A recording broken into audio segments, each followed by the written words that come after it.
Sometimes I think I must be living in a nightmare. How is it possible that in 3 short years we have witnessed such a monumental shift in the global world order, that it would leave the Roman Empire shocked and appalled? After all, the Roman Empire took about 200 years to finally collapse. It was a slow burn.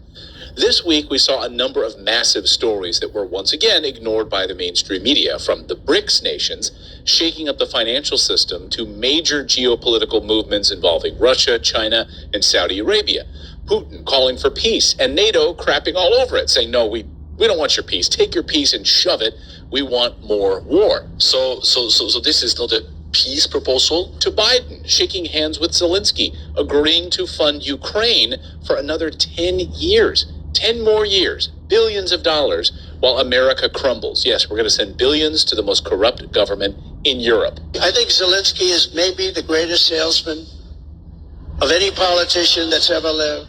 Every time he comes to our country, he walks away with $60 billion.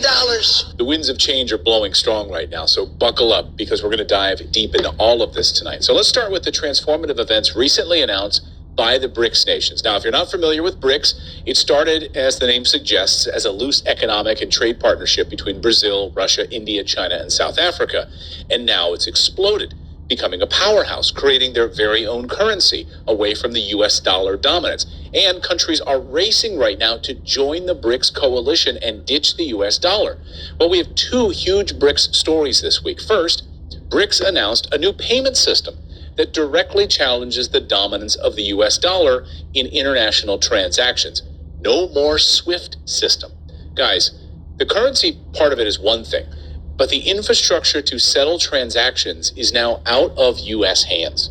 This move marks a significant step away from the dollar-centric global economy that we've been knowing for decades. Even more shocking is the end of a 50-year agreement between the United States and Saudi Arabia, which required the export of oil exclusively in US dollars. Saudi Arabia has officially ended its 50-year petrodollar agreement with the United States, shifting to a multi-currency system. So on June 9th, 2024, just a few days ago, this agreement officially ended. That's right. Saudi Arabia officially said bye-bye.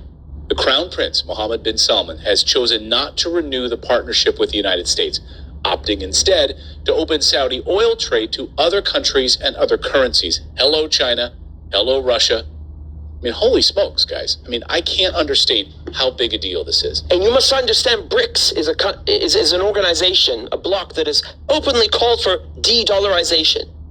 So having Saudi Arabia, the backbone of the petrodollar, join BRICS, you couldn't make up a bigger slap in the face. I can guarantee you, they are not feeling very good right now in Washington, D.C. This is a massive blow to the status of the US dollar as the world's only reserve currency, a position it has held for 5 decades. Now, we've been warning for months that this was about to happen. With Saudi Arabia now joining China's central bank digital currency project, we are witnessing a seismic shift in the landscape of global trade and global finance. The era of the US dollar as the sole superpower currency is officially over. This is not hyperbole. US dollar dominance is now over. Liberals can try to spin it any way they want, but you're not stupid. And none of those fawning members of the Biden press corps are going to ask the White House about it. They're too stupid to understand how big a deal this is. Last week, U.S. Congressman Thomas Massie appeared on Tucker Carlson's show with an unfiltered breakdown of what's happening to the U.S. dollar. He didn't hold back. At some point, they're going to quit using our dollars as reserve currency. I mean, I watched your interview with Putin, and one of the things, whether you hate him or not, one of the things he said that is true is when we sanctioned him, before we sanctioned Russia, 70% of their transactions were in US dollars. And after the sanctions, it's less than 20% of their transactions are in US dollars. As Massie points out, every time the US government introduces a new economic sanction, the world moves one step closer to de-dollarization. The same thing is happening right now with the US government's microchip battle against China. The same thing is happening with AI and electricity with China. The United States has to basically double our electricity output just to compete with China on the AI and microchip front. President Trump just admitted this. And the electricity needs are greater than anything we've ever needed before to do AI at the highest level. and China will produce it because they'll do whatever you have to do. Whereas we have environmental impact people, and we have a lot of people trying to hold us back. But massive amounts of electricity are needed in order to do AI, and we're going to have to generate a whole different level of energy. We've fallen so far behind China, it's disgusting. Saudi Arabia is also considering full BRICS membership later this year and is expanding its oil trade to include more countries and currencies.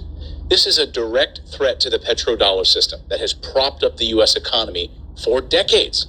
But the BRICS shockwave doesn't stop there. Something seismic happened on June 10th and the 11th at the BRICS foreign ministers meeting.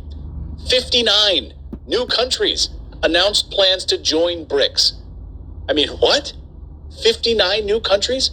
And during the meeting, they agreed to an astonishing $78 billion in bilateral trade deals. Yes, they publicly announced plans to ditch the US dollar also at this meeting for local currencies in cross-border transactions. So they made this announcement. We're done. We're done using the US dollar. This is game over, folks. Russian President Putin laid it out this week. One of the greatest mistakes of the United States is they're prohibiting from using dollar as in international payments and using it as a tool, and they're simply undermining the trust towards dollar. It's just ridiculous.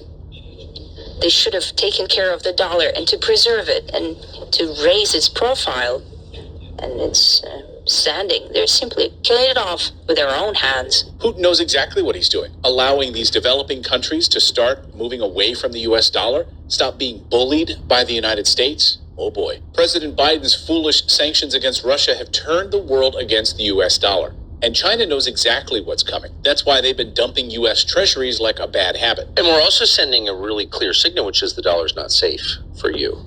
Right. That's the reserve currency because it's a safe haven, because it's a stable country. It's the most stable country in the world, and we're not going to weaponize the dollar because that would be shooting ourselves. But suddenly we are. This BRICS system seeks to eliminate the global dominance of the US dollar, creating a payment system using local currencies that is free from US sanctions and outside political pressure. And now that NATO has rejected Putin's peace agreement to end the war in Ukraine, we are in for a totally different world over the next few years.